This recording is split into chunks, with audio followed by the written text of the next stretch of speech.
on WFAA-TV, the spirit of Texas. This is Good Morning Texas in high definition. Thanks, ladies. Do you love your job? Well, our next guest says that when you find work where you are naturally motivated, inspired, and able to fully express your talents and unique strengths, you know you found the place you were meant to be. But if you're not feeling anything close to that, you're probably not alone. So do you need a new job, a new career, maybe a new attitude? Well, that's where career counselor Michele Wahlder comes in. Michele, good to see you. Hi, Carrie. Nice to see you. I think so many people can resonate with this because a lot of people do feel stuck. So how do they even begin to figure out if it's time for a career change?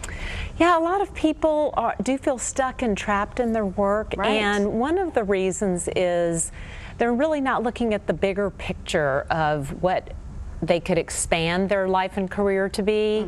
And sometimes people get stuck because they have ideas and they have passions and interests of what they want to do, but this judge and this critical voice comes in the moment they even begin to think that they have an idea. They say, oh, you know, financially I can't do it, Right. or I'm too old, or it'll take too much time, or I'm too busy to think about it. And they just keep going on day by day doing the same thing, but then it turns into years and people find themselves not satisfied but still not having taken action. Boy, isn't that the truth. You've come up with the 3 E's. I'm Yes. curious to hear what these 3 E's Okay. are. Okay, great. All right, so the 3 E's are exploration, Okay. evaluation, and execution. So explain those to us. Okay, so the exploration process is really becoming fluent in your unique strengths and talents, Okay. and understanding what it is that makes you tick and what it is that you can serve the world by doing. Okay.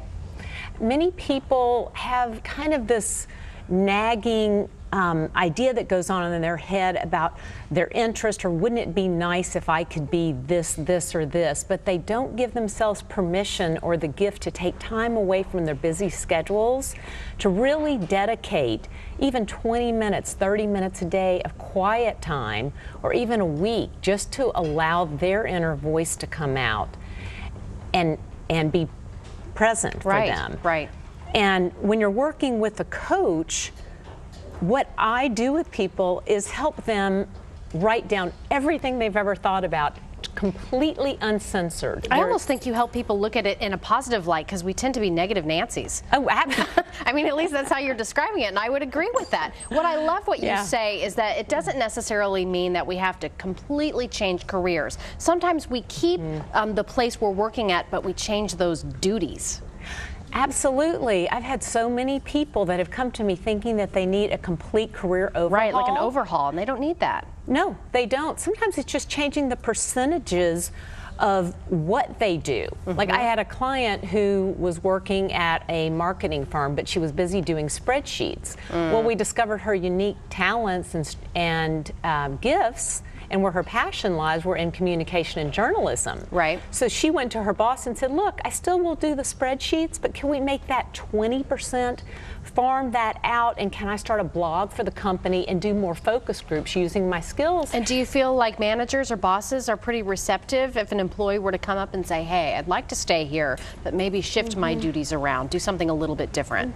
Well, I think if they're a valued employee and the person really wants to get the best out of them and keep them engaged in work, it's really to their benefit to listen to their employee. So at what time is it beneficial most to go and see a career counselor? Well, I think it's if you are in your work and you've just started to feel bored, or you've started to feel like, wow, you know, I can't stand getting up in the morning. I wish I could just sleep all day and not getting in. So it That's has a to big get to point. that point? I mean, is it normal to be maybe a little unsatisfied, or does it have to get to where you're saying it's hard to get out of bed? It's a continuum. Okay.